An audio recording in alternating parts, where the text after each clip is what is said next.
সেদিন বেরোবো বলেছিলাম, সেদিন ছিল আমাদের ছেলে মেয়েদের 12-এর লাস্ট এক্সাম।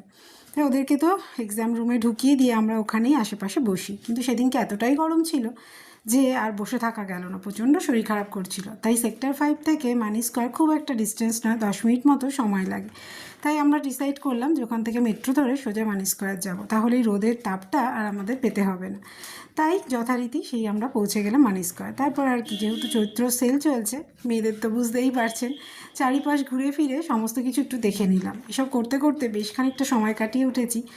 খিদেটা জানান দিল, যখন পেলো প্রচণ্ড জোরে খিদে। তারপর আমরা সেখান থেকে ডমিনোসে গেলাম, সেখানে একটা ভালো অফার ছিল, তাই সেখান থেকে আমরা নিয়ে বার্গার নিয়ে নিজেরাও খেলাম, বাচ্চাদের জন্য একটা করে হলো।